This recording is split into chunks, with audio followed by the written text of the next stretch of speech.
예수 나심게 할렐루야 아멘아 아멘아 아비뉴마 예수 나심게 할렐루야 아멘아 아멘아 imana ibahezagire cyane haleluya.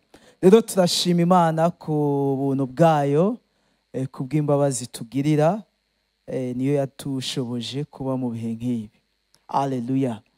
Kandi turashima ivyo iriko irakora amena. Rero aho tugeze mu ndwi ya nyuma y'iki gihe twari dufise igihe cyo kwegera imana gusenga twisonzesheje. Ntivyari vyoroshe ariko imana yaradushoboje haleluya. Yesu ashimwe. Kuko kwisonzesha bivuga ngo hari icyo ndondera. Yesu ashimwe. Ndondera imana yo mu ijuru haleluya. Kuko umubiri ufise ivyo urondera kandi umubiri urasaba cyane. Yesu ashimwe. Umubiri wamuvuga ati nanje mpa, nanje nezeza, nanje nshaka iki, erega wanyibagiye, raba rega nawe ikuragikeneye iki cyo kunezera, harimo umunezero. Umubiri urarekrama. Rero iyo twisonzesheje umubiri tuba twawushize hasi haleluya. Tuba twavuze ngo turagomba kwegera imana. Suko tutaba dusanzwe twegera imana, ariko nuko vy'ukuri tuba tuvyiyeguriye mu buryo budasanzwe haleluya. Rero imana ihabwa amashimwe n'icubahiro. Yesu ashimwe. Imana ihabwa amashimwe n'icubahiro. Kubera iki? Uku kwezi kwatubereye imfura haleluya mu yandi mezi y'uyu mwaka. Imana ishimwe kuko imana yakoze ibikomeye. Ugerageje kwiyumvira ni gake tuba mu bihe nk'ibi ku giti cawe canye kuri twese. Nimba imana yarabidushoboje tukaba dutambuke mu masengesho uku kwezi kw'icumi, uku kwezi ntigusanzwe haleluya. Ni ukwezi gukomeye kuko twanezereje imana, twakoze ku mutima w'imana. Kuko mu vy'imana ikeneye, imana ikeneye ko tuza tukayegera, tukaza mu bwiza bwayo tuje kuyibwira ko ari imana ihambaye. Ushaka kuba ata bintu wabonye, ushaka kuba atavyo washitse ko bikomeye, ariko hari ico washitse ko utokwirengagiza. Yesu ashimwe. Kuba twaraje mu bwiza bw'imana ni ikintu gikomeye haleluya. Ijambo ry'imana avuga hariya mu Bifilipi igice ca 4 ngo imana ikora ibirenze cyane ivyo dusaba n'ivyo twiyumvira. Kubwo kuyegera kuno kwezi imana yakoze ibirenze ivyo wasengeye, imana yakoze ibirenze ivyo wiyumvira haleluya. Kubera iki? Kubwo kuyiyegurira, kubwo kuza ugaheba vyose ugashira ku ruhande vya bindi umubiri usaba, ukavuga ati mana ndaje kukwegera, mana ndaje kukurondera, mana numva nanje ntosigara inyuma, ariko ndagomba kuba mw'ibi bihe nje kukubwira ko imana yakoze ibirenze ivyo wasavye haleluya. Imana yakoze ibirenze ivyo wiyumvira, imana yarabikoze haleluya. Natwe tubandanya tuyishima tuyibwira ngo uri imana igira neza haleluya. Rero ino ndwi tuzogira ibihe vyiza cyane haleluya. Tuzosozera amasengesho turi mu bihe vyiza cyane, kuko iyi ndwi ni iy'inkomezi uko tutagize inkomezi haleluya. Rero ino ndwi tuzoguma twiyumvira ijambo rivuga ngo kwiyegurira imana. Yesu ashimwe. Kwiyegurira imana. Kubera ko twiyumvirira ijambo, iri jambo ryo kwiyegurira Imana twararyiyumviriye kubera iki? Kuko uku kwezi wiyeguriye Imana, ariko kandi ukwiye gutahura kwiyegurira Imana kw'ibihe bidashira. Haleluya, Yesu ashimwe. Bishoboka yuko wabonye Imana ku rundi rugezo, ivyo ntibikugwe mu maso yawe, ahubwo bitume wiyegurira Imana. Haleluya. Ushaka kuba waraje uvuga ati reka ngeze numve ko bizoshoboka. Rero ko vyashobotse, iyegurira Imana. Haleluya. Kumbure yuko experience cyane kuba mw'ibi bintu kuri wewe yari indoto, ntibe indoto gusa, ariko wiyegurira Imana. Bene data, ntacyo twoba twashitse ko hamwe ukwezi kw'icumi two kuvamo dusubira muri bimwe twarimo mu kw'icenda. Yesu ashimwe. Wiyumvira ivyo warimo mu kw'icenda. Nuze uvuge ngo ukwezi kw'icumi kwaheze ngo uce usubira mu buzima nk'ubw'abandi bose. Niyumvira ko tuzova ngaha tugiye mu buzima bw'itandukaniro. Haleluya. Wajukanye muri mpwemu, kumaze gushuha, uwo muriro nuzime. Haleluya. Hari iriba ry'amazi ryatobotse kuno kwezi, isoko nikame. Yesu ashimwe. Haleluya. Nico gituma nawe twoheza kuwa gatanu w'indwi, wewe ushobora kubandanya. Ndazaha benshi bazohereza kuri kara. Arabavuga ati 33 no, ni kushika kuri amajoro 40 n'iminsi 40. Birashoboka. Haleluya. Yesu ashimwe. Bene data, Yesu yaravuze muri Luka 18, mbega ngo umwana w'umuntu niyagaruka azosanga ukwizera mw'isi. Hari kubera iki? Yesu ariko aravuga ati, iyo uri kurasenga Imana niyimenya aho ibicisha, wewe gumana ukwizera.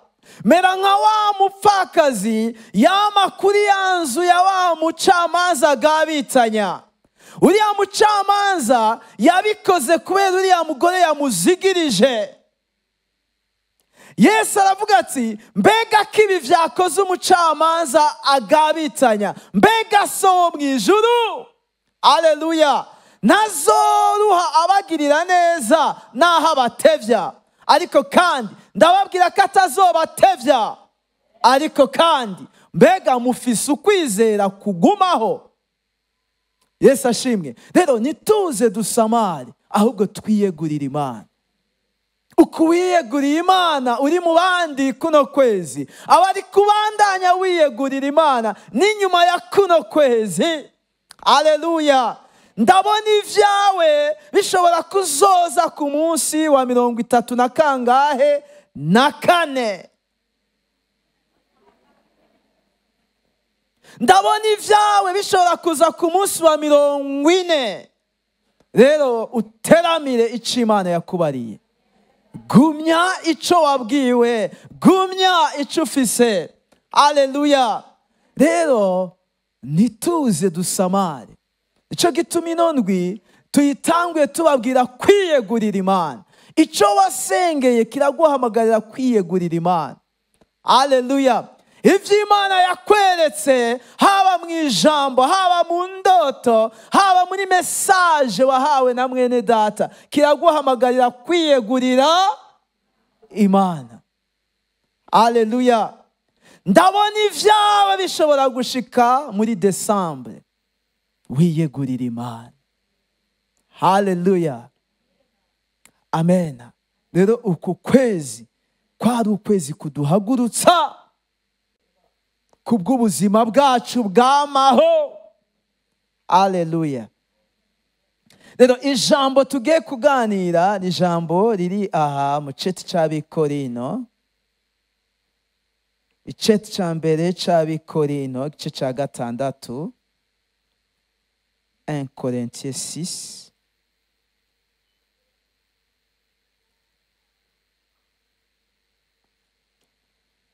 Cete cya mbere cy'Abikorino igice cya 6 ku murongo wa 18 gushika ku murongo wa 20. Muhunge ubushurashuzi. Icyaha cyose umuntu akora si cy'umubiri,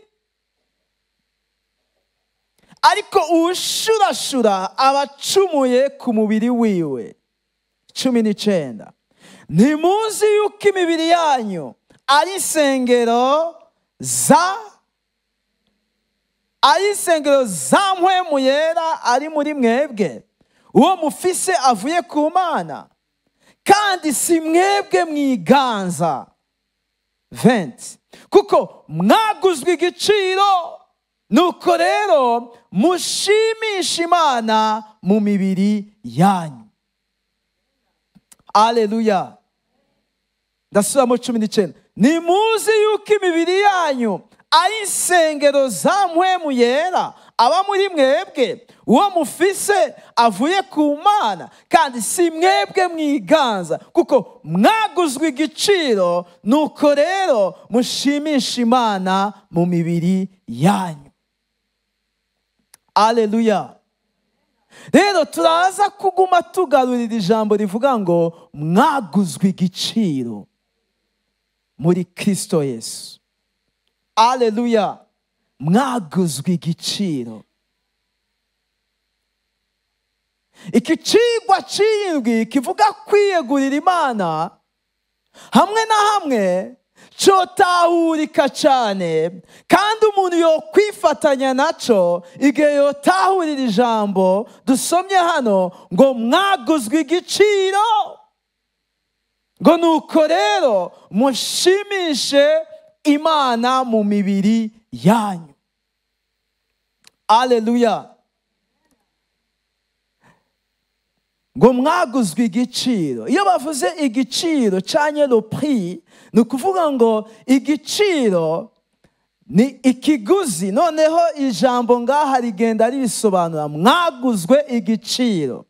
Igiciro, aleluya, ni ububasha bukwemerera kugura ikintu. Le prix, aleluya. Igiciro ni ububasha nikikwemerera kugura. Nimba ugiye ku isoko gusuma, ugiye kugura ifungurwa, ugiye kugura impuzu, cyangwa utumye ikindi kintu cyose ari nk'umuduga, ikintu cyose ukeneye ku isoko cyane aho kiri hose kiri kw'igiciro, sivyo? Nonga igiciro ni ico kintu cyose usabwa kugira ngo uronke ico urondera. Ico kintu cyose usabwa kugira ngo uronke ico urondera, sivyo? Aleluya. Kandi ikindi, iyo wamaze gutanga ikiguzi cyane wamaze kumva igiciro, igiciro n'ikiguzi nikikwemerera kuronka ikintu, ari amahera cyane ikindi kintu cyose ni watanga kiza gutuma uronka ico urondera. Iyo watanze igiciro ugatanga ikiguzi bakaguha ico urondera, nimba ari impuzu, ni ukuvuga ngo iyo mpuzu ibibaye gwawe, iba ikwegukiye. Aleluya. Nimba ari umuduga bakakubwira igiciro ukamara gutanga ico kiguzi, aleluya, kiri kw'ico giciro, igihe uwo muduga umaze gutanga ikiguzi, naho wowe ukiri hanze y'igihugu, uwo muduga uba wabaye gwawe, uba uwegukira. Yesu ashimwe. Tugarutse mu byo turiko turiga, iyo tuvuze ngo twaguzwe igiciro, aleluya, ni muri Kristo Yesu. Turaza kubona yuko Yesu niwe yatanze igiciro, niwe yatuguze igiciro. Turaza kubona iki giciro cyari kiguzi. Nimba rero Yesu yaratanze ikiguzi, agatanga ikiguzi kubera twebwe. Uyu munsi turabande? Turaba Yesu. Kuko ijambo ry'Imana ngo mwaraguzwe. Mwaguzwe igiciro. Alléluia. Vous avez été racheté à un grand prix. Mwaguzwe ngo Kristo uyu munsi yaratwiguze, yaratwigaruriye, turabiwe kandi nta shwa dufise, tegeza kuba biwe kuko yaratanze ibiguzi. Haleluya. Nimba ugiye ku isoko ukagura inkoko, watanze ibiguzi. Bakubwiye igiciro watanze ico giciro uko kingana. Baguhaye inkoko. Mbega iyo nkoko uhita upfa witereye? Inkoko murazi iki kubagana? Inkoko uyishiganye muhirugira gute? Urayizirika.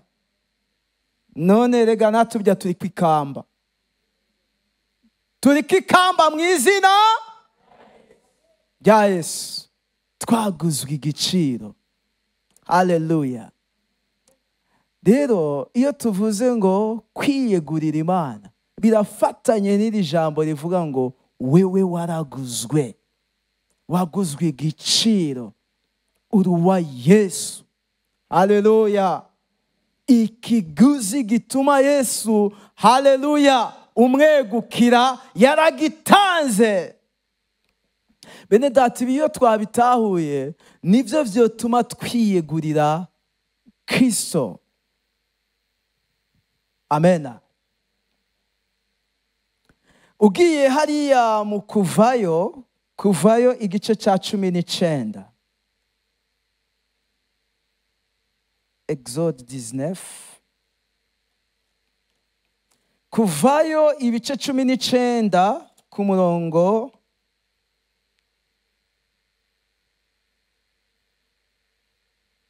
wa 5.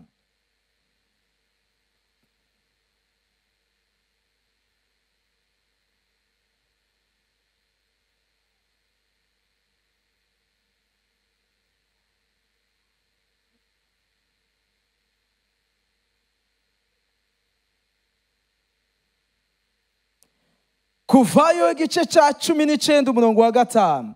Ngo none rero nimwamwumvira vy'ukuri, mukitondera isezerano ryiwe, muzomubera inyegu yiharije, yitoranirije mu mahanga yose, kuko isi yose ari yiwe.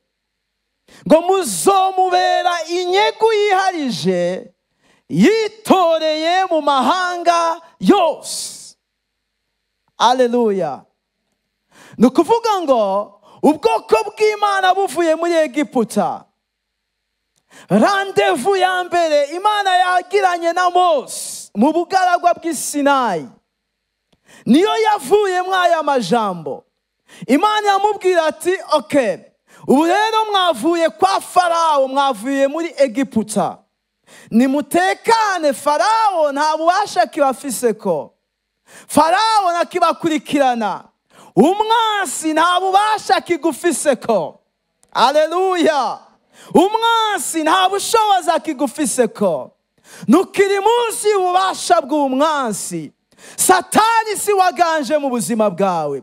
Ubu rero mugeze mu bugaragwa, ni jewe namwe turi kumwe. Imana iharandevu Mose aduze ku musozi, aho Imana yamubwiye bihurira. Imana yamubwiye ati mwarabonye ivyo nakoze muri Egiputa, ingene nabakuye munsi y'ukuboko kwa Farawo, munsi y'ukuboko kwa Satani. Ubu rero aho bigeze, nimwakwitondera ivyo mbagera,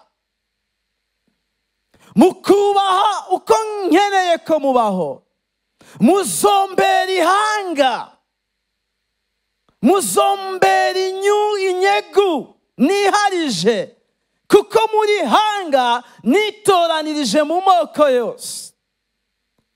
Ariko kandi ikizotuma ivyo bibaho, mukambera ihanga, ni ukuvuga ngo mukabenefisiya icyo ndi jewe Imana, nkababera Imana, mukabinezerererwa, nkababera umugisha, nkabazigama, nkabarinda, nkabahezagira, nkabaha kubaho, nkabaha kuramba, mukagera kure, mukagira akazoza, nuko muzokubaha jewe Uhoraho Imana yanyu. Ni ukuvuga ngo kugira ngo by'ukuri nk'uko Imana yabigambiriye ibi bintu bibe manifeste, bibeho, bibe ubuzima bwabo, Imana yarabivuze, mugabo bikeneye kuba ubuzima. Kugira bibe ubuzima, il y a un prix à payer.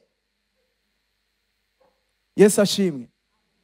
Hari ikiguzi cyo kugira ngo ivyo navuze bibe ubuzima. Ikiguzi ni ikihe? Nuko munyubaha, nuko mwitondera ivyo nabageze, nuko mugenda nk'uko ngomba. Ico ni kiguzi, ico ni igiciro cyo kugira ngo nanje vy'ukuri mbabere ubuzima. Murabibona? Umuntu amaze kugwa mu caha, aleluya, agatandukana n'Imana, hageze ahantu kugira ngo vy'ukuri Imana isubire kwitwa Imana yiwe, umuntu agira icyo asabwa. Haleluya.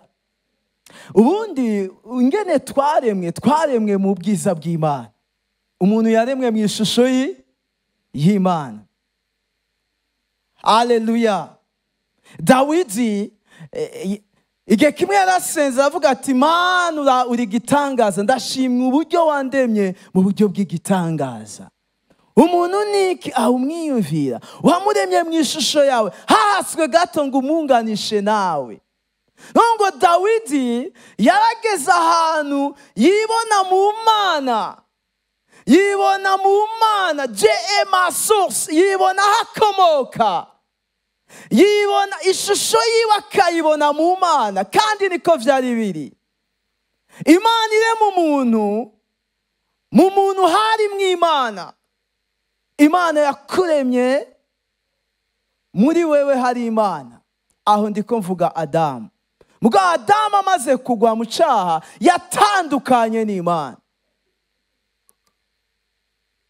Ni kwari ugutandukana gusanzwe, ahubwo kwari ugupfa nk'uko Imana yari yabivuze. Ni wakora icyaha ugakora ibinyuranye n'ivyo ngomba, ugakora ibitandukanye n'ivyo ngomba, wewe muntu naremye mu ishusho yanje uzopfa.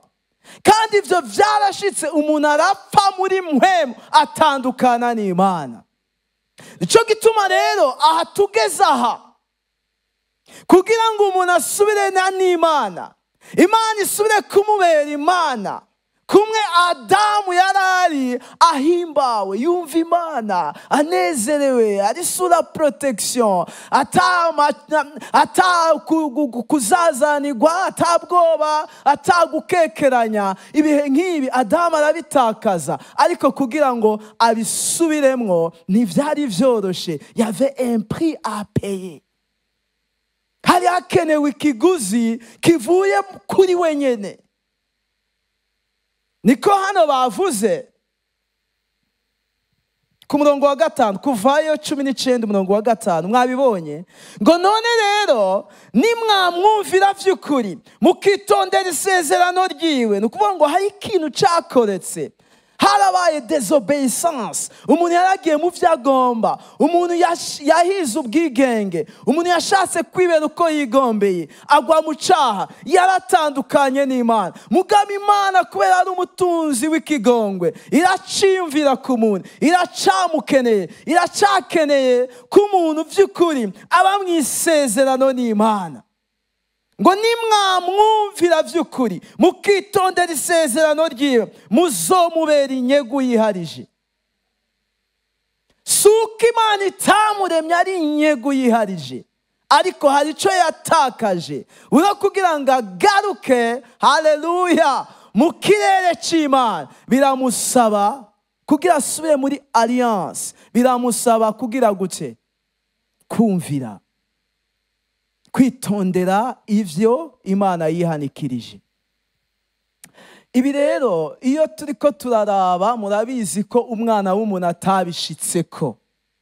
Iki kiguzi canye iyi prix, iki kintu umwana w'umuntu yasabwa kugira ngo asubire kuronka Imana nk'Imana yiwe, vyari bigoye cyane, voire même impossible, kuko umuntu ntaho yigeze ashobora guhimbara Imana, gusa gukora ku mutima w'Imana mu nguvu ziwe. Yesu ashimwe. Umuntu yasigaye ari mw'isi atagira Imana rurema. Iyo ndiko ndiyumva ivyo Yesu yakoze ndanezerwa cyane. Haleluya. Iyo ugiye mu Banyefesi igice ca 2 uzosanga havuga ngo mwari mw'isi mutagira Imana rurema. Mwari mw'isi ataco mwiteze mu vy'Imana yavuze. Mwari mw'isi ataco mwiteze mu vyasezeranywe. Bene data, Yesu yatugiriye neza. Haleluya. Iyumvire kuba uri mw'isi ataco witeze, tutakiri mu rutonde rw'Imana, tutakiri mu rutonde rw'ivy'Imana yavuze, tutagifise umugabane mu Mana, turi mw'isi tutagira Imana. Imana yaratandukanye natwe. Paulo yandikira Abikolosayi igice ca 1 ku murongo wa 21 ngo nuko namwe ngo abari baratandukanijwe n'Imana kera mugahindurwa abansi bayo mu mitima yanyu n'ivyo mwakoze bibi, hari aho Yesu yadukuye. Wari umwansi n'Imana. Imana ntiyari icitwa Imana yawe. Iyumvire nk'ubu Imana yokubwira ati ubu sinkiri Imana yawe, ubage wifasha. Tinone Mana ncana bigira gute, ndagusubije mu makondisyo yawe ya kera. Yo Imana hamwe yosubiza mu makondisyo yanje ya kera we, nkubika yansubizamo aka kanya magaza. Ivyo nibikabe. Hari aho Yesu yadukuye. Nuko nivuze nawe wibwira ati mbega ubu Imana yonsubiza mu makondisyo yanjye, ikansubiza uko nari imeze. Hari ucavuga ngo hari aho Yesu yadukuye. Haleluya. Kugira umuntu asubire mu bwiza bw'Imana, asubire mu presence y'Imana, mu migenderanire y'Imana, mu bucuti n'Imana, ahavugana n'Imana. Imana yamubwira ngo vyose bizokuvako. Umuntu yarase la loi, yarase ivyagezwe, yahamagarirwa wenyene kwitondera ivyagezwe, kwitondera ivy'Imana imugera vyose. Ariko kandi cette capacité nawe yaragifise. Erega bene data, Imana burya ico yako Imana yatugiriye neza. Ubuhunya ntitwubaha Imana mu nguvu zacu. Ni nk'uko umuntu yokubwira ati mwana wanje ubu ngira ndakurungike hanze mu mahanga, hama kandi ndaguha ibisabwa byose kugira ushikeyo. Biranyuranye nuko umuvyeyi yokubwira ati mwana igire hanze mugabo uzomenya ingene none ucushikayo gute? Biba bigoye.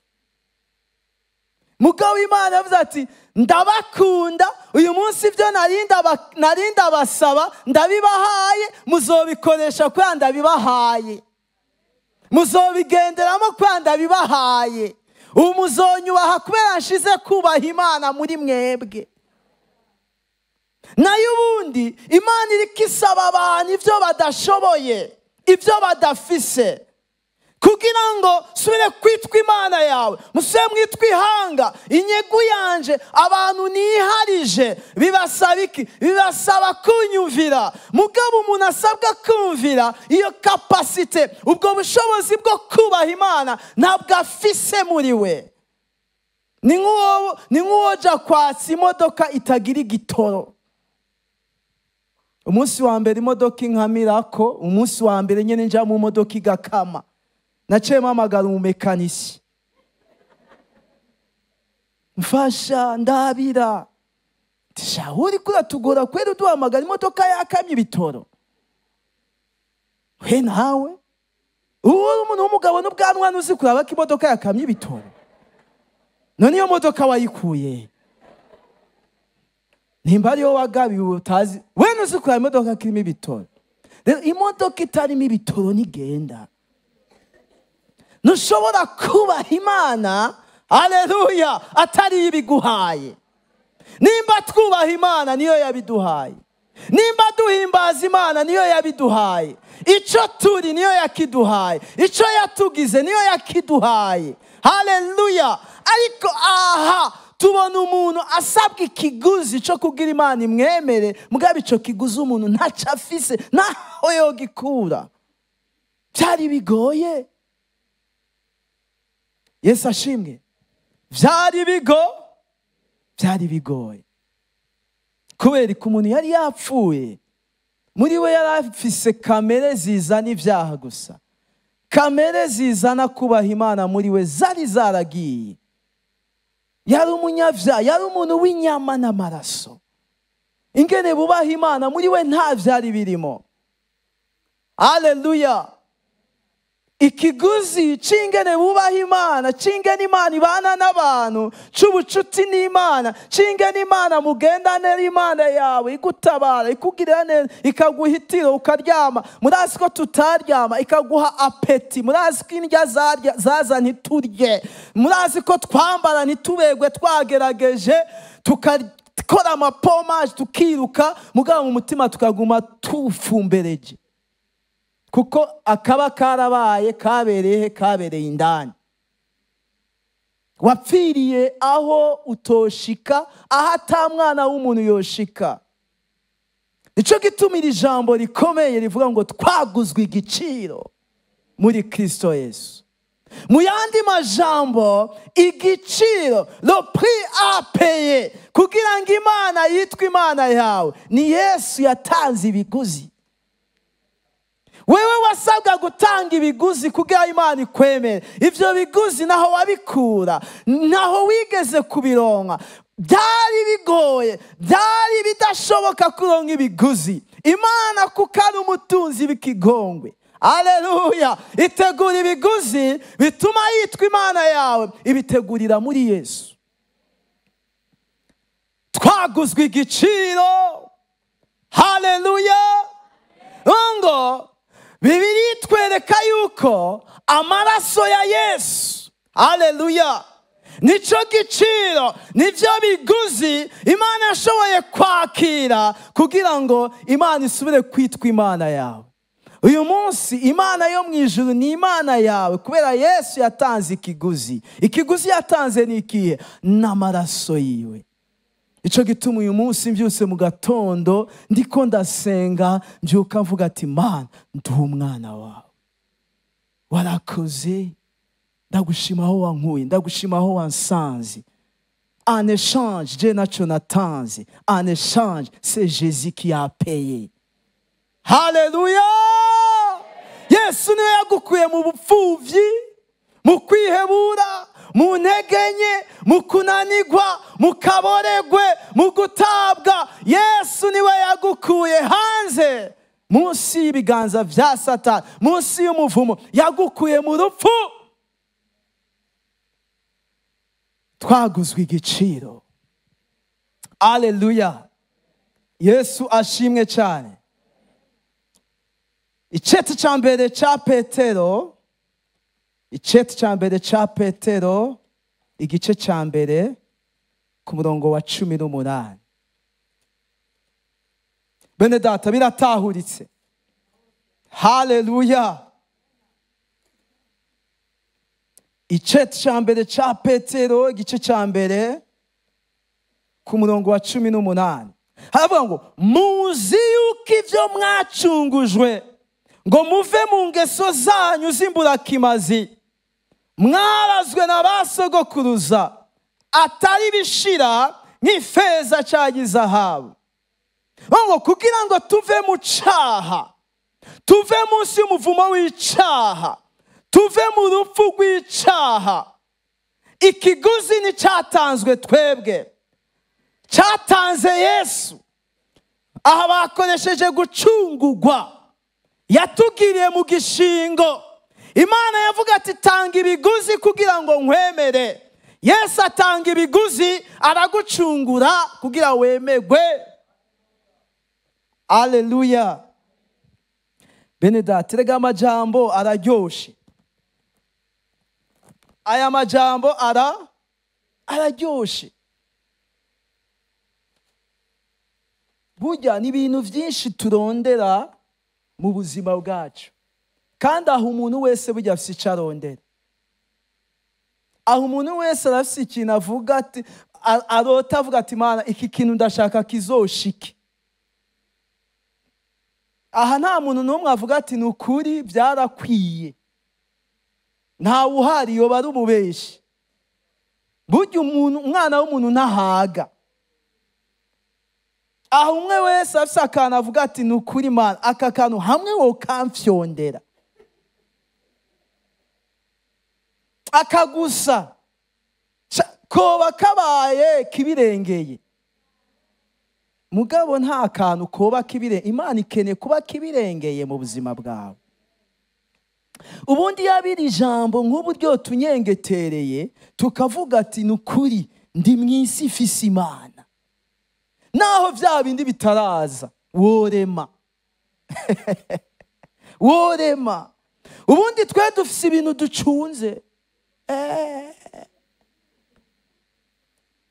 ibyo bintu rero bitaraza umenga wewe abandi yarubatse afise ibije mana yo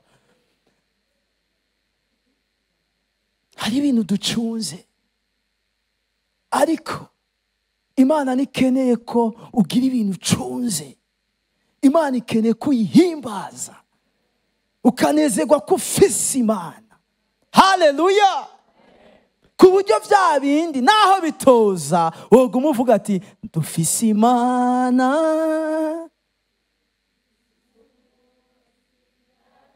Oh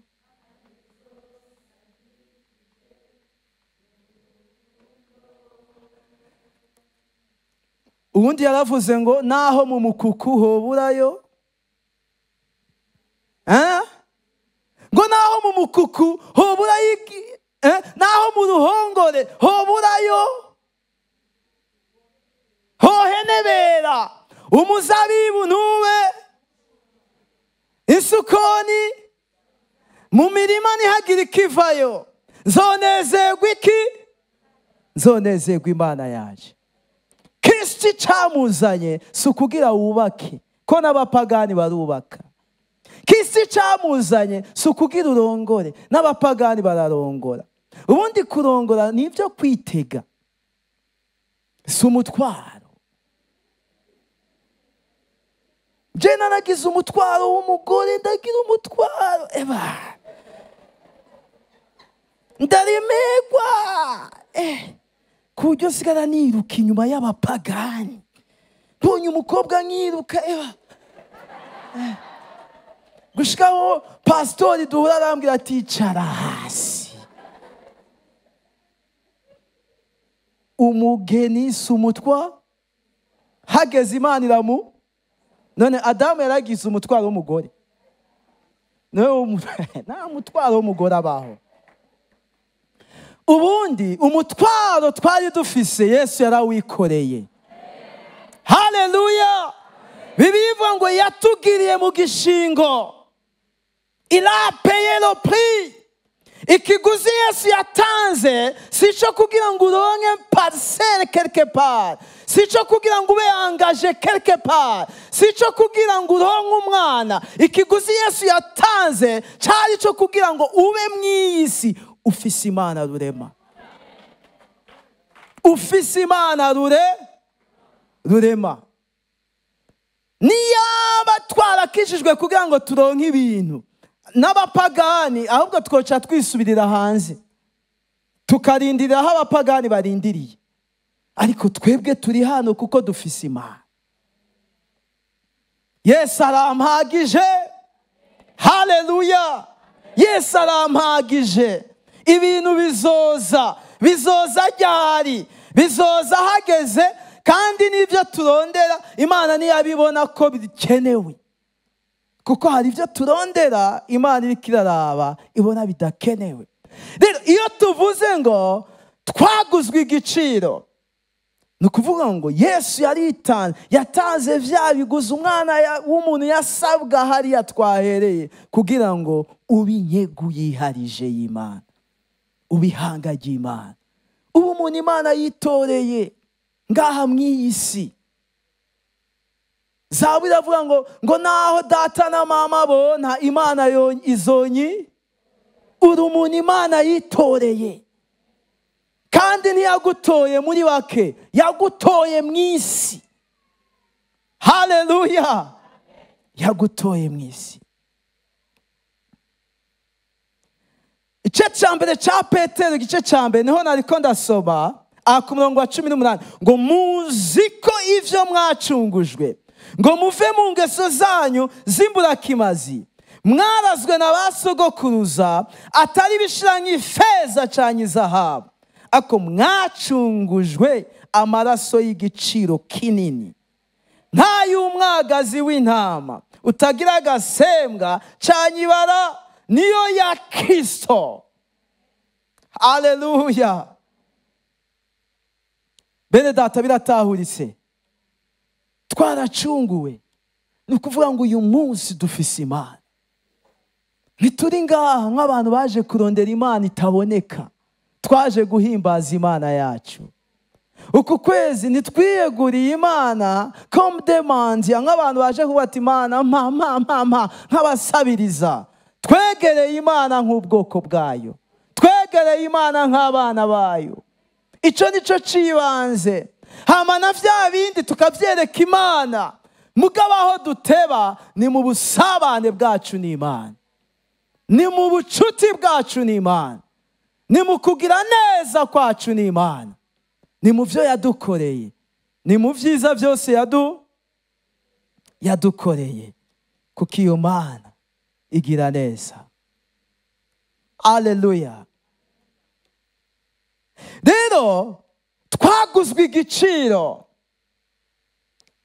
Iyo dutahuye ko Kristo yaje agasesa amaraso yiwe nk'igiciro, haleluya, gituma usubira kugira Imana, gituma Imana yitwa Imana yawe, ibi ubundi birakunezera, bigatuma wiyegurira Imana. Kuko kwiyegurira Imana ni ndemanwa. Burya Imana yaturemanye kuyiyegurira. Icyaha cyatumye dutakaza kwiyegurira Imana. Ikiguzi cy'amaraso ya Yesu kiduha umwidegemvyo wo kuva mu cyaha, haleluya, kikaduha umwidegemvyo wo kuja mu Mana, tukimatanya nayo, tukayegukira. Kwiyegurira Imana si amacungu, si ibibazo, si agahato. Burya kwiyegurira Imana si uko bagutoye ingwara idakira. Kwiyegurira Imana si uko uri kuca mu bihe bigoye. Kwiyegurira Imana si uko bagutaye. Kwiyegurira Imana bitangurana n'aho Imana igukuye hari habi, bitangurana no kurokogwa, gucungugwa, bitangurana no gutabagwa, biguha umwidegemvyo wo kuva mu cyaha, haleluya, bikaguha umwidegemvyo wo kuja mu Mana. sinzi ko vyumvikana. Ikiguzi c'amaraso ya Yesu kiduha umwidegemvyo wo kuva mu caha, kuko icaha cari kidufashe. Amaraso ya Yesu yaduhaye umwidegemvyo wo kuba libre, wo kwidegemvya ku caha. Haleluya! Ayo maraso aduha umwidegemvyo wo kwiyegurira Imana. Rero kwiyegurira Imana si ingorane, si amakuba, si ukubura ivyo dufata n'ivyo tureka. Ivyo ni ivyiyumviro vy'abapagani. Abapagani bazi ko turi ngaha kubera hanze vyatwankiye. Abapagani bazi ko turi ngaha kubera hanze twaherewe. Abapagani bazi ko turi ngaha kubera isi yaturuhije, twakoze ibicumuro turarambirwa. Abapagani bazi ko ngaha twaje kwinyegeza.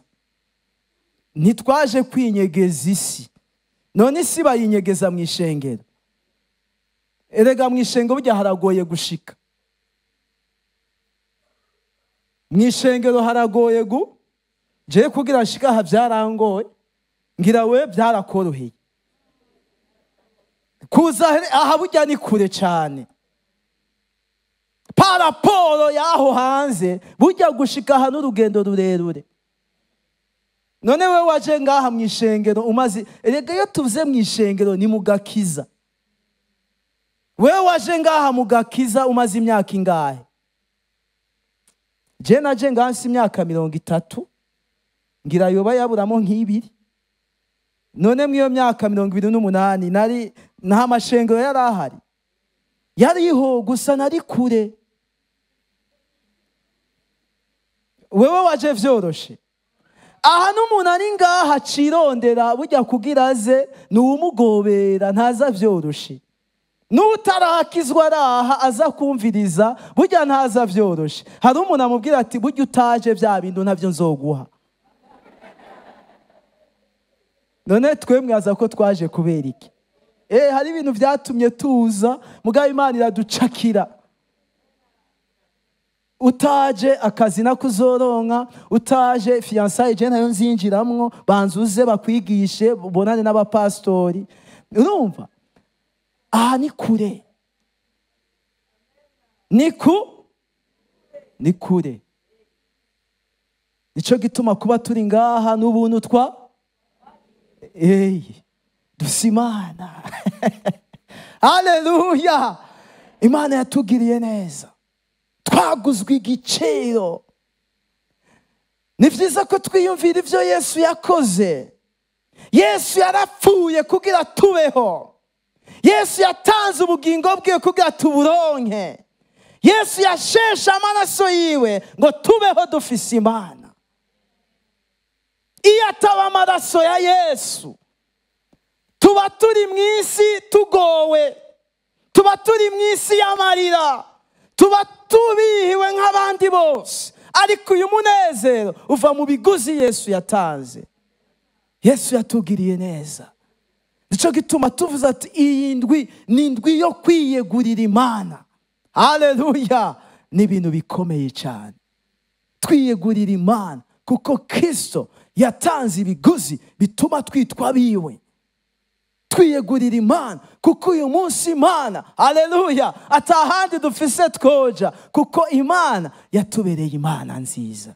Yatubereye Imana yacu. Haleluya! Nico gituma bene data, uyu munsi ico dusabwa, twumvise ko hariya mu ceti ca mbere hajya twasomye ceti ca mbere c'Abikorino igice ca 6 ku murongo wa 20. Avuga gute? Ngo kuko mwaguzwe igiciro nuko mushimisha Imana mu mibiri yanyu. Ikibazo gica kizaha, gushimisha Imana hehe? Mu mubiri wawe. Haleluya! Iceti ca mbere ca Petero igice ca 2 ku murongo w'9 gushika ku murongo wa 12.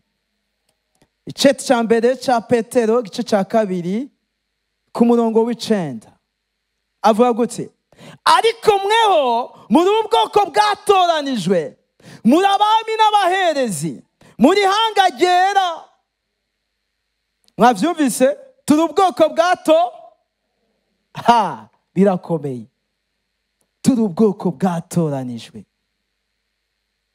muri abami n'abaherezi, muri hanga ryera. Abantu bashiriweho kuba inyegu yiharije kugira ngo mukwize ishimwe ry'abahamagaye, ikabakura mu mwijima ikabashitsa mu muco wayo utangaje. Kera nta bantu mwarimo, ariko noneho muri abantu b'Imana. Kera ntimwari bwagirirwe imbabazi, ariko noneho mwarazigiriwe. Abo nkunda, ndabinginga ko muri nyambukira n'ingenzi mwirinde ibyifuzo by'umubiri bigwanya ubugingo, mugire ingeso nziza mu mahanga, kugira ngo no kuvyo babavuga nabi nk'inkozi z'ibibi, ibikorwa byanyu byiza babone, bizotume muhimbaza Imana ku munsi bagendeye. Kuguga igiciro muri Kristo Yesu. Ni Kristo yatanze ibiguzi kugira ngo tugire Imana. Ivyo ntibihagije, igikurikira Yesu ikimunezera. Haleluya! Ku ruhande rwa Yesu akeneye kubona uri kuramushimisha. Mbariza mugenzi ati, mbega ni gute ushimisha Imana? Iruhande ya bya bindi usengera, umutwaro w'Imana ni ukubaho ushimisha Imana. Bawushimisha Imana. Ahari ijambo bakoresheje, dushimisha Imana mu ngeso. Haleluya! Umunezero wa Yesu nuko tumushimisha hehe ngo mu mahanga, aho turi nk'ingenzi, nk'inyambukira, ngo tubeho tumushimisha mu ngeso, kugira ngo nk'ivyo batwita nk'inkozi z'ibibi, imibereho yacu itume bahimbaza Imana ku munsi ibagendeye. Erega mu bapagani turi inkozi z'ibibi, kandi ni twese, ntugire ngo ni jewe gusa. Mu bapagani turi inkozi. Kubera iki? Abapagani barazi kahise kawe, barazi ibyo wagendeyemo kera. Iyo rero uriko uravuga ko wakijijwe, ubundi ibyo wizera muri Kristo abapagani ntavyo bazi. Ico abapagani bazi, we barakuzi muri 2000 hari Muyinga. Ivyo muri Minevame muri 2025 vy'iwawe abapagani ntavyo bazi. Bakuzi nk'inkozi y'ikibi yo muri 98. Kuco ndabe, rega niko bimeze. Iyumvire muri 85 abari baravutse, 85 nari mfise imyaka 3. Haleluya! Abapagani bazi wewe wa kera. Ubugingo bushasha muri Yesu ni iby'iwawe, si iby'abapagani kumenya. None bakuzi nk'umukozi w'ivyiza cyangwa bakuzi nk'inkozi? Peut-être kuri bamwe barafasha umwanya wo kubaraba, barabazi kubera bari hafi yabo. Bafasha abapagani batumenya nk'inkozi z'ivyiza, bibafata umwanya. Umwanya rero bifata kuri wewe canke ku wundi nta ubizi. Mugabo au départ umupagani akuzi nk'inkozi y'ikibi. Ico gituma Petero avuga ati, il faut faire attention ku ngeso zanyu. Gira ingeso nziza mu banyamahanga, kugira ngo Imana niyabagendera ntibazavuga ati, nimba nakaga kizari nk'akajya jewe sindabikena. Oya, abapagani Imana niyabagendera azavuga ati, abakizwa barabaho, hari abo tumaze kubona. Yesu ashimwe. Rero dushimisha Imana mu mibiri yacu hehe mu ngeso. Burya Yesu ikintu ca mbere twomuhereza si amashimwe yo mw'ishengero, kuko amashimwe yo mw'ishengero aroroshe. Ikintu twoshimisha Yesu si uguhindura inyambaro. Yesu niwe mushimisha guheba inzoga. Yesu niwe mushimisha guheba itabi. Yesu mushimishe ingeso. Burya ingeso ni ibyo abantu babona, kuko itabi ushobora kurinwa ntitubimenye. Mugabo ingeso zanje murashaka kuzibona mukavuga ati ujya munasi ingeso nziza. Haleluya! Dushimisha Imana hehe? Mu ngeso, apana mu majambo. Amajambo ni meza nimba ingeso ari nziza. Iyo waguzwe igiciro, umubiri wawe si uwawe, ni uwa Yesu, si uw'ibihumanya, si uw'ibiterasoni, ni uwo guha ingeso nziza. Ikindi twohereza ko naha mu Bikorino ba kabiri, igice cya kabiri cya Bikorino igice cya 5.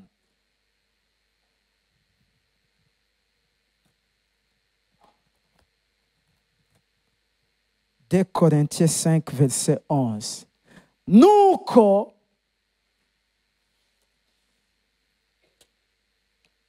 Nuko kuko tuzi ingene ukubaha umwami wacu kumeze, twemeza abantu, ariko Imana turayigaragarira.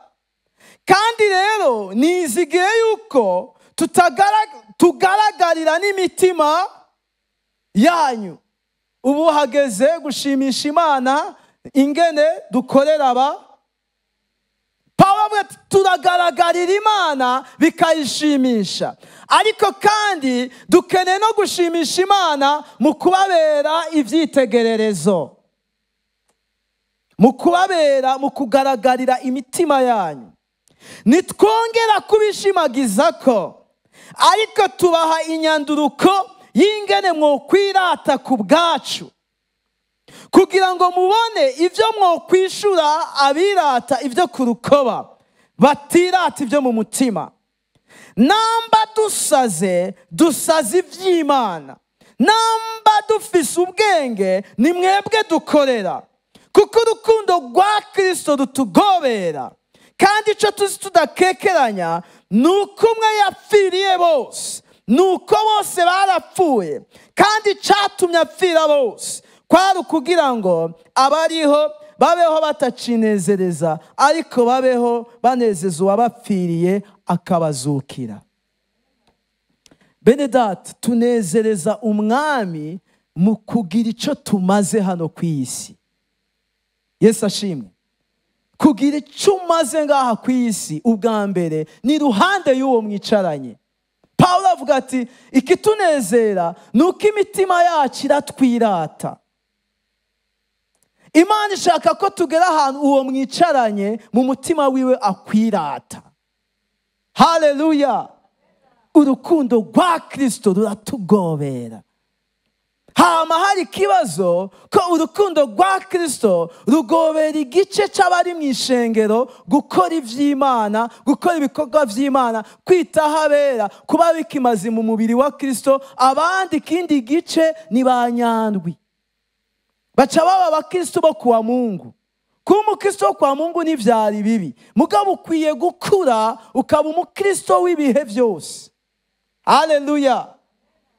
Ubundi kuza kuwa Mungu mu ishengero ni byiza, mugabo niwabona ko bidakwiriye uzoca wunguka ibindi bintu cyane.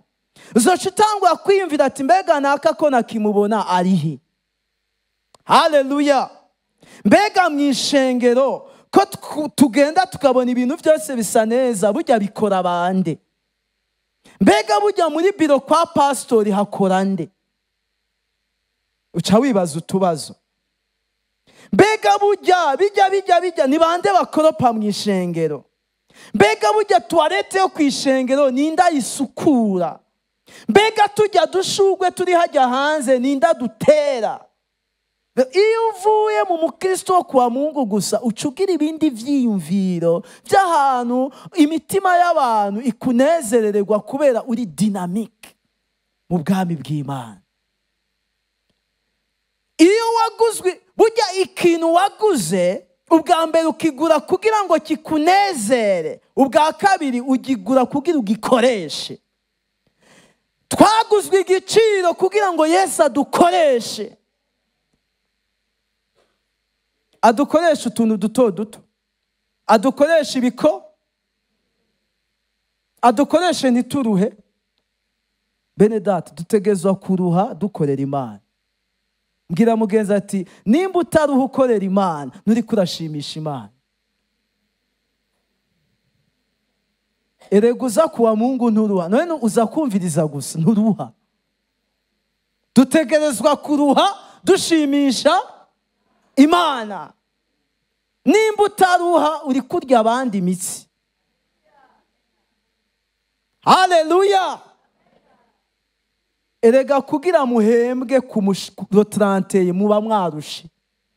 Muba mwarushe. Kandi mukorana itiro ugasanga aho ukorera iriya ntebe wicara kugumukubita umutwe rimwe na rimwe kubera iki waryamye utevye kandi ugoberwa kuvyuka kuja gukora. Mu vyo hanze turagoberwa, ariko Pawulo avuga ati no mu vy'indani muri mpwemu tugomba kugoberwa. Nimba bakoresha kugoberwa, harimo kuruha, harimo gutegura, harimo gupanga, harimo kwitanga. Dushimisha Imana mu mibiri, ubwa mbere ni mu ngeso, ubwa kabiri ni muri service. Waguzwe igiciro kugira unezereze Imana mu ngeso, ariko kandi kugira ngo Imana igukoreshe. Yesu ashimwe.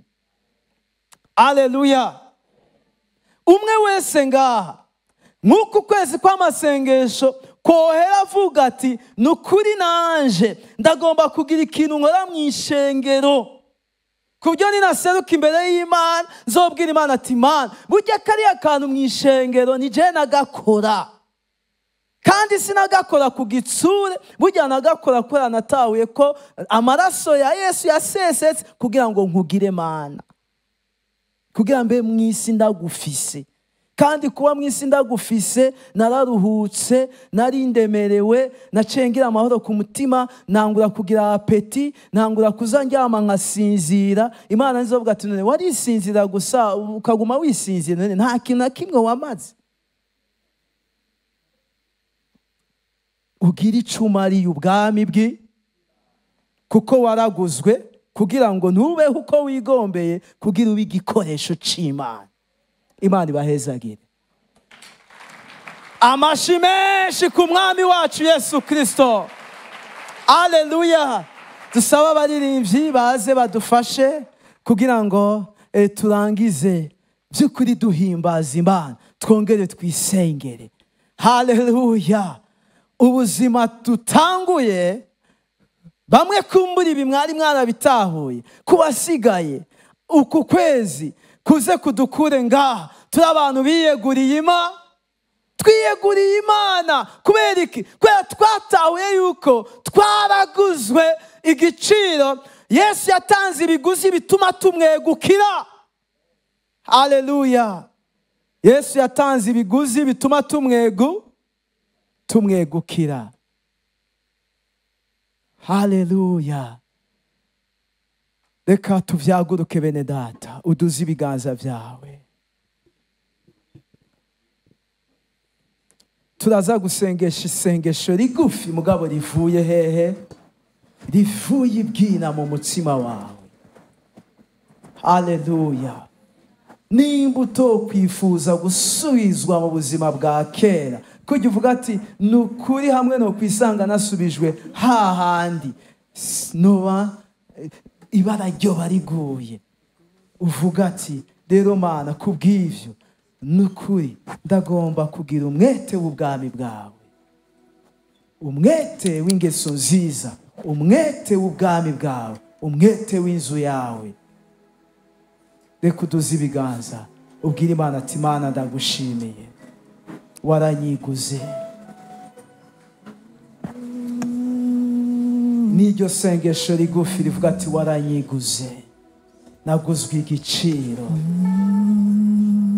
Agakiza nikavuye ku muvyeyi, agakiza nikavuye mu mahera.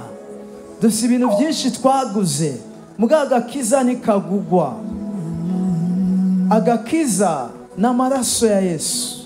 Ayo rero ngo cyari igiciro cyatanzwe mu gishingo cyawe, cyabaye igiciro cyatanzwe kugira ngo ucungugwe.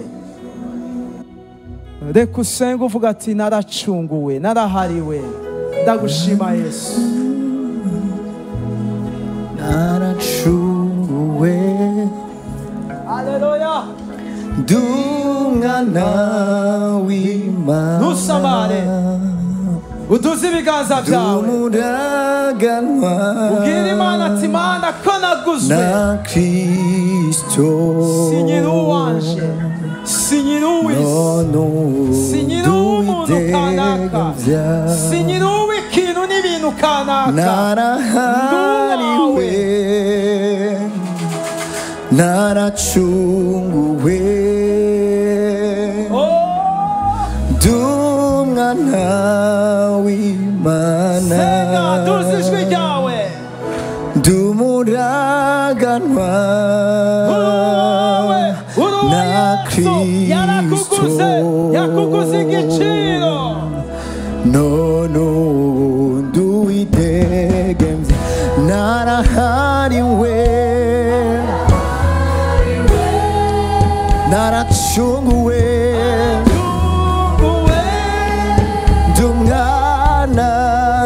Dumwana w'Imana, Dumuraganwa na Kristo.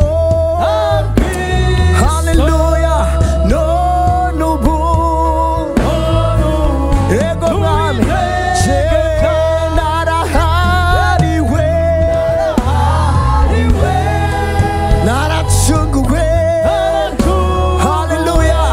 Jewe ndumwana w'Imana, ego ndumuraganwa na Kristo, ego none ubu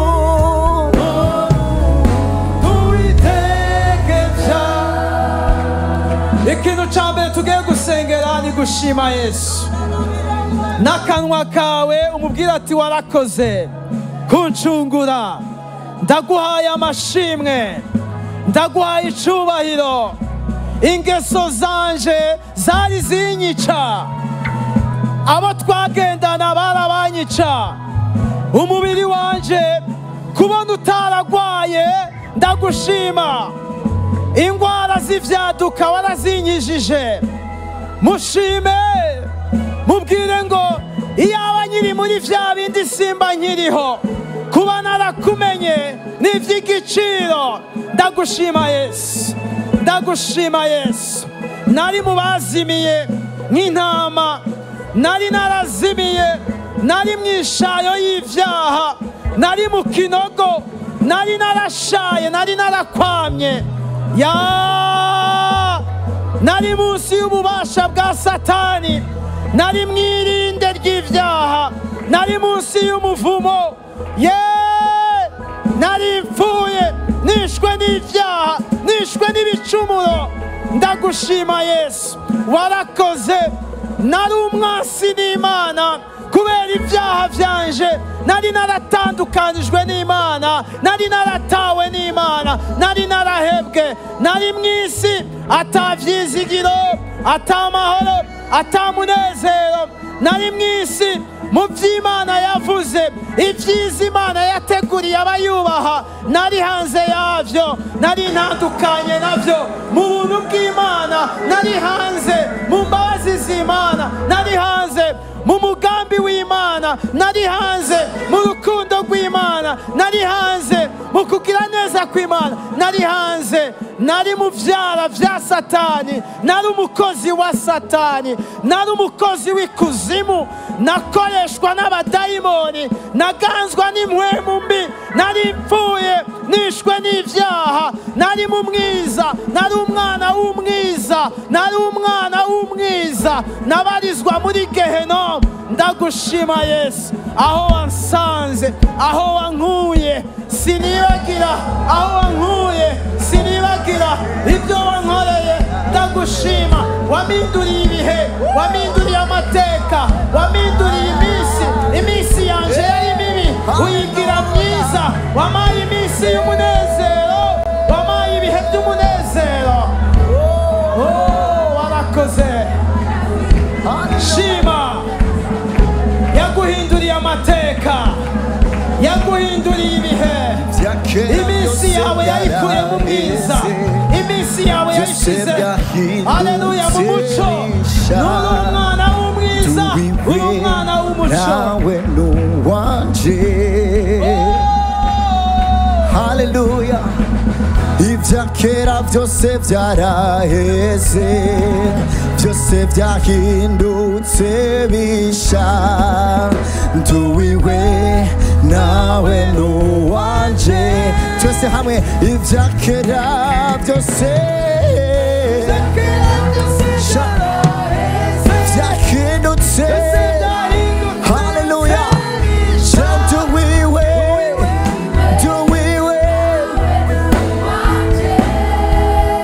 ibya kera byose byaraheze hayayaya byose ego nduwiwe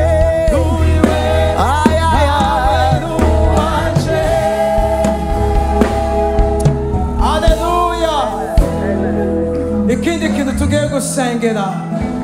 tugiye gusengera kuba muri presence y'Imana buri munsi. Dawidi aravuga mu Izaburi ya 84 ngese ukuntu ari vyiza kwibera mu ngoro yawe, ngo umutima wanje ngufise ishaka ry'ingoro yawe.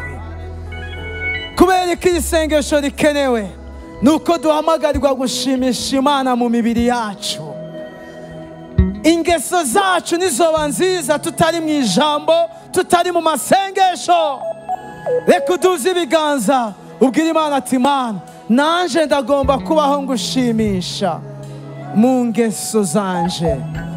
Senga isengere.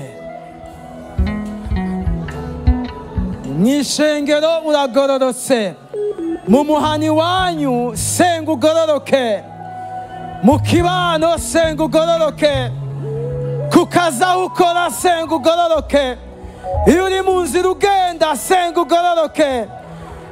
Senga ati Mana, ndafashe ingingo yo kugushimisha, ndiho kugira ngo nkwize ishimwe ryawe wamamagaye unkura mu vyaha, unkura mu isi y'ivyaha. Shaka kubaho ngushimisha mu mubiri wanje. Ndashaka kubaho mvuga ukuri, ndashaka kuva mu nsaku, ndashaka kuba mu ishari, ndashaka kuva mu ishari, ndashaka kuva mu nzigo, ndashaka kuva mu macakubiri, ndashaka kuva mu rwanko, ndashaka kuva mu biterasoni, ndashaka kuva mu bushakanyi, ndashaka kuva mu busambanyi, ndagomba kuva mu byifuzo by'umubiri, ndagomba kuva mu kwinezereza, ndagomba kuva mu rwanko rw'ubusa. Bwira Imana ati ndagomba kugushimisha mu mubiri wanje, ndagomba kugushimisha imbere y'abana navyaye, imbere y'umugabo, imbere y'umugore twubakanye. Ndagomba kugushimisha imbere y'abo ntunze mu nzu, ndagomba kugushimisha imbere y'ababanyi, ndagomba kugushimisha mu vyo nambara, mu nyambaro yanje ndagomba kugushimisha, mu vyo mfungura ndagomba kugushimisha, mu vyo nywa ndagomba kugushimisha.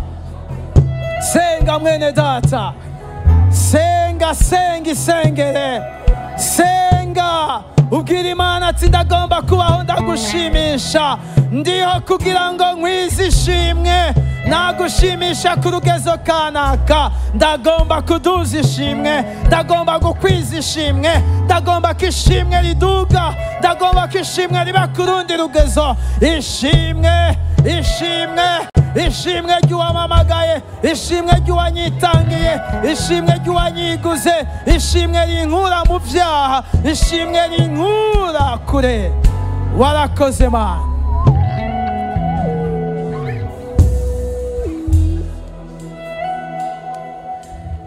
Mana ndakweretse uyu wese aciye bugufi afise ahananirirwa. Abenshi tunanirirwa mu majambo, abenshi tunanirirwa mu gukara, abenshi tunanirirwa mu ishari, abenshi tunanirirwa mu rwango rw'ubusa, abenshi tunanirirwa mu kugira umururazi, abenshi tunanirirwa mu kwama twashavuye ku mpamvu zumvikana no kuzitumvikana, ariko duhamagarira mu kwamana umunezero no mu bihe bigoye hari icyo duhamagarira. Reka dukomere Imana amashi.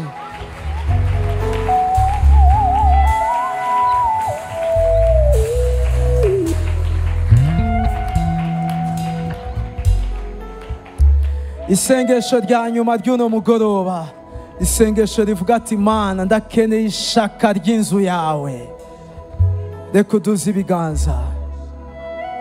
Nigiki ukora mu bwami bw'Imana?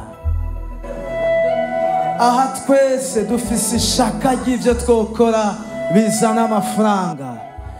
N'imitwaro myinshi yaje hano, n'imitwaro y'ivyo tuzanira amahera, kandi iyo mitwaro ni myiza, turabikeneye twese.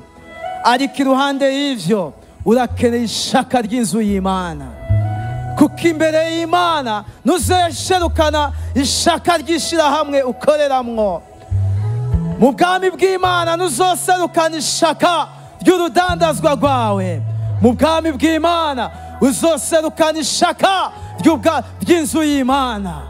Wakoreye ikimana, wamariye ikabera, wamariye urushengero, wamariye abari mu isi. Duze ibiganza byawe uvuga ati Mana ndagomba muri jewe ishaka ry'ubwami bwawe risukwe, ishaka ry'inzu yawe riseseke muri jewe.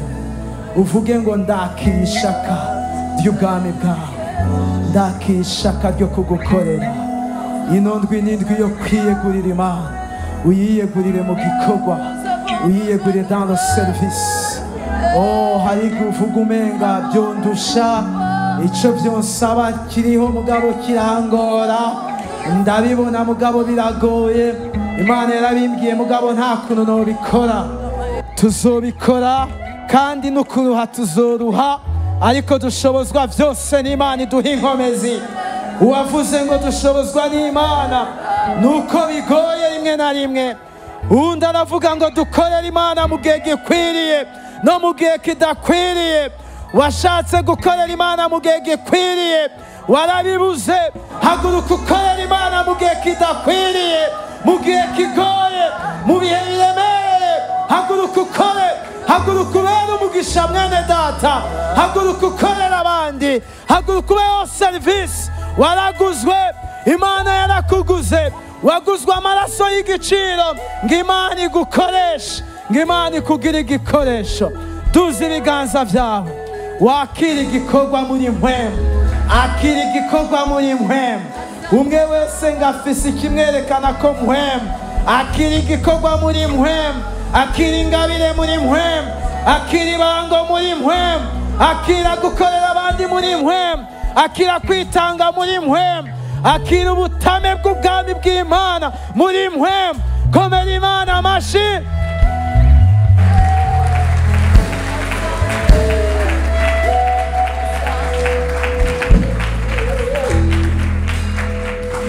Urakoze Mana ko watugiriye neza.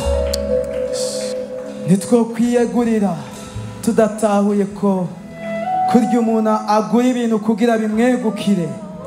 Yesu waratanze ibiguzi kugira tukwegukire. Turi abawe n'umugisha n'iteka twatewe, turi hanga wiharije, turi abantu witoranirije mu isi, abahungu n'abakobwa witoreye muri benshi.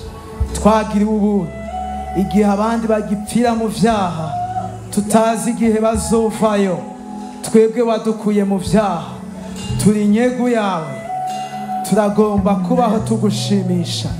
Wakoze kubabitahuye, kubabishuriwe, biteguye kuba ku rundi rugezo rwo gukwiza ishimwe ry'umuhamagaro w'agakiza mu ngeso zabo, mu kwiza ishimwe ry'umuhamagaro w'agakiza, mu kugukorera. Tugukomeye amashyi menshi.